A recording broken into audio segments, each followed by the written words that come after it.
এইকেইদিন ভাৰতবৰ্ষত আটাইতকৈ চৰ্চিত হৈ থকা বিষয়টো হৈছে ইন্ধন হিচাপে ইথানলৰ ব্যৱহাৰ। ইতিমধ্যে ভাৰতবৰ্ষৰ ট্ৰেন্সপৰ্ট মিনিষ্টাৰ নীতিন গাডকাৰী ডাঙৰীয়াই আনুষ্ঠানিকভাৱে ঘোষণা কৰিছে যে তেখেতে ইতিমধ্যে এটা ফাইলত চহী কৰিছে আৰু সেই ফাইলত চহী কৰাৰ লগে লগে ইন্ধন হিচাপে 100% ইথানল ব্যৱহাৰ কৰাৰ যি ব্যৱস্থা, এই ব্যৱস্থা সম্পূৰ্ণৰূপে সমগ্ৰ ভাৰতবৰ্ষজুৰি কাৰ্যকৰী হ'ব। এই কৰোনাৰ সময়ত আমি খুব বেছিকৈ চেনিটাইজাৰ ব্যৱহাৰ কৰিছিলোঁ। সেই চেনিটাইজাৰ বিলাকো ইথানলৰ পৰাই প্ৰস্তুত কৰা হয়। আচলতে 60ৰ পৰা 95% ইথানল ব্যৱহাৰ কৰি চেনিটাইজাৰ বিলাক প্ৰস্তুত কৰা হয় আৰু ভবা হয় যে এই সকলো ধৰণৰ বীজাণুকে সম্পূৰ্ণৰূপে নাশ কৰিব পাৰে। এতিয়া কথা হ'ল এই ইথানল আচলতে কি?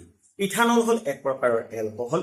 কুঁহিয়াৰ অথবা গোমধানৰ পৰা ইথানল প্ৰস্তুত কৰিব পাৰি আৰু অন্যান্য কিবা কিবি বস্তুৰ পৰাও ইথানল প্ৰস্তুত কৰিব পাৰি, কিন্তু প্ৰধানতঃ কুঁহিয়াৰ আৰু গোমধানৰ পৰা ইথানল প্ৰস্তুত কৰি থকা হৈছে। এই কুঁহিয়াৰ বা গোমধানৰ পৰা প্ৰস্তুত কৰা যি ইথানল, এই ইথানলকে ভাৰতবৰ্ষৰ পেট্ৰলিয়ামজাত পদাৰ্থৰ লগত ব্যৱহাৰ কৰি থকা হৈছে আৰু এই ব্যৱহাৰ কৰি থকা অনুপাতটো আছিল 20%। অৰ্থাৎ আমি বৰ্তমান সময়ত যি পেট্ৰলজাত সামগ্ৰী ব্যৱহাৰ কৰি আছো ইন্ধন হিচাপে, সেই সামগ্ৰীৰ লগত 20% ইথানল ব্যৱহাৰ কৰি আহিছে। আপুনি যদি এই সময়ত এটা পেট্ৰল পাম্পত গৈ 100% শুদ্ধ পেট্ৰল বিচাৰে, তেতিয়াহ'লে সেই পেট্ৰল আপুনি পোৱাটো সম্ভৱ নহয়, কাৰণ সমগ্ৰ ভাৰতবৰ্ষ জুৰি পেট্ৰলৰ লগত 20% ইথানল ব্যৱহাৰ হৈ আহিছে আৰু এই কথা চৰকাৰে আনুষ্ঠানিকভাৱে ঘোষণাও কৰি ৰাখিছে। এতিয়া কথা হ'ল মটৰচাইকেল অথবা গাড়ীত যদি 100% ইথানল ব্যৱহাৰ কৰা হয়, তেতিয়াহ'লে তাৰ পৰা কিবা অসুবিধাৰ সৃষ্টি হ'ব নেকি? দৰাচলতে পেট্ৰল ইঞ্জিন এটা প্ৰস্তুত কৰা হয় পেট্ৰলৰ জৰিয়তে চলিবৰ কাৰণে। গতিকে তাত ইথানল প্ৰয়োগ কৰাৰ লগে লগে অথবা পেট্ৰলৰ লগত যদি ইথানলৰ প্ৰয়োগ কৰা হয়, তেতিয়া গাড়ীখনে অলপমান অসুবিধা দিয়াটো একেবাৰে স্বাভাৱিক কথা। কিন্তু যদি 100% ইথানলেৰে সৈতে গাড়ী চলাবলৈ হয়, তেতিয়াহ'লে কি আৰু বেছিকৈ সমস্যাৰ সৃষ্টি কৰিব। বিশেষকৈ ইথানলে গাড়ীত ব্যৱহাৰ কৰা প্লাষ্টিক, ৰবৰ ইত্যাদিৰ যি অংশ আছে, এই অংশবিলাকত প্ৰভাৱ পেলায়। বহু সময়ত দেখা যায় যে গাড়ীৰ টেংকিৰ লগত সংলগ্ন ৰবৰ বা প্লাষ্টিকৰ যিবিলাক অংশ আছে, ইথানলৰ ব্যৱহাৰৰ লগে লগে এইবিলাক হয় শুকাই যায়, নহ'লে বা এইবিলাক ফুলি যায়। তাৰ লগে লগে ইথানলে গাড়ীৰ টেংকিত মামৰৰ সৃষ্টি কৰিব পাৰে। গতিকে ভাবি চাওকচোন, পেট্ৰলৰ লগত 20% ইথানল ব্যৱহাৰ কৰাৰ পিছতেই যদি আমি এখন গাড়ীত অসুবিধা পাইছো, তেতিয়াহ'লে 100% ইথানলেৰে সৈতে যদি পুৰণি গাড়ী এখন চলাবলৈ হয়, সি কিমান সমস্যাৰ সৃষ্টি কৰিব। কিন্তু এটা কথা ঠিক যে বৰ্তমান সময়ত যিবিলাক গাড়ী নিৰ্মাণ হৈ আছে বা নিৰ্মাণ হ'বলৈ গৈ আছে, অৰ্থাৎ BS6ৰ যিবিলাক গাড়ী, সেই গাড়ীবিলাকৰ ক্ষেত্ৰত ইথানল ব্যৱহাৰ কৰি যদি চলোৱা হয়, তেতিয়াহ'লে সেই বিশেষ সমস্যাৰ সৃষ্টি নকৰে। সমস্যাৰ সৃষ্টি হ'ব আমাৰ সেই পুৰণি গাড়ীবোৰক লৈ, যিবোৰ গাড়ী আমি আজিৰ পৰা 5-10 বছৰৰ আগত কিনিছিলো। এইখিনি এটা বেলেগ কথা ক'ব বিচাৰিছো। কেৱল মাত্ৰ ভাৰতবৰ্ষতে পেট্ৰলৰ লগত ইথানল ব্যৱহাৰ কৰা হৈছে নে গোটেই বিশ্বজুৰি পেট্ৰলৰ লগত ইথানল ব্যৱহাৰ কৰাৰ ব্যৱস্থা আছে? দৰাচলতে সমগ্ৰ বিশ্বতে পেট্ৰলৰ লগত ইথানল ব্যৱহাৰ কৰি চলোৱাৰ যি ব্যৱস্থা, এই ব্যৱস্থা চলি আছে, কিন্তু তাত পেট্ৰল আৰু ইথানলৰ অনুপাতৰ মাজত পাৰ্থক্য দেখা পোৱা যায়। ইতিমধ্যে ব্ৰাজিলত পেট্ৰলৰ লগত 32% পৰ্যন্ত ইথানল ব্যৱহাৰ কৰা হৈছে বুলি জানিব পৰা গৈছে। কিন্তু এটা কথা ঠিক যে বিশ্বৰ বহু এনেকুৱা দেশ আছে যিবোৰ দেশত কিমান শতাংশ ইথানলযুক্ত পেট্ৰল গ্ৰাহকে ক্ৰয় কৰিব, সেই সম্পৰ্কে কিছুমান অপচন দিয়া আছে।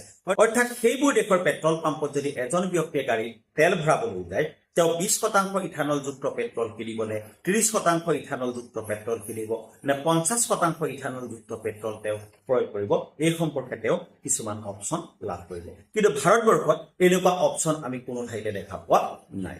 বৰ্তমান সময়ত দেখা পোৱা গৈছে যে ইথানলযুক্ত পেট্ৰল ভৰোৱাৰ বাবে বহু পুৰণি গাড়ীয়ে বিভিন্ন ধৰণৰ সমস্যাৰ সৃষ্টি কৰিছে। আমি জানো যে ভাৰতবৰ্ষ এখন উন্নয়নশীল দেশ। বৰ্তমান সময়ত ভাৰতবৰ্ষৰ সকলো মানুহৰে এখন গাড়ী কিনাৰ যি এফৰ্ডেবিলিটি, এই এফৰ্ডেবিলিটি নাই। ভাৰতবৰ্ষত এতিয়াও 15-20 বছৰ বা 25 বছৰৰ আগৰ পুৰণি গাড়ীকে মানুহে যাতায়াতৰ মাধ্যম হিচাপে ব্যৱহাৰ কৰি আহিছে, যাৰ জৰিয়তে তেওঁলোকে অন্ততঃ ইকনমিকৈ চলি আছে। কিন্তু 100% ইথানলযুক্ত পেট্ৰল অহাৰ লগে লগে এই গাড়ীবিলাক যে একেবাৰে শেষ হৈ যাব, সেইটো নিশ্চিত হৈ পৰিছে। এইখিনিতে আহোঁ কেইটামান বেলেগ কথালৈ। ইথানলযুক্ত পেট্ৰল ব্যৱহাৰ কৰাৰ লগে লগে আমাৰ দেশৰ কিবা কল্যাণ সাধন হৈছে নে নাই? প্ৰথম অৱস্থাত কোৱা হৈছিল যে ইথানলযুক্ত পেট্ৰল ব্যৱহাৰ কৰি যদি আমাৰ দেশৰ গাড়ী মটৰবিলাক চলোৱা হয়, তেতিয়াহ'লে আমাৰ দেশে 22 লাখ কোটি টকা ৰাহি কৰিব পাৰিব। অৰ্থাৎ আমাৰ দেশে বিদেশৰ পৰা যি পেট্ৰল ক্ৰয় কৰি আনে, তাৰ লগত যদি 20% ইথানল ব্যৱহাৰ কৰা হয় তেতিয়াহ'লে আমাৰ দেশৰ যথেষ্ট টকা পইচা ৰাহি হ'ব। ই আমাৰ দেশৰ কাৰণে ভাল কথাই আছিল।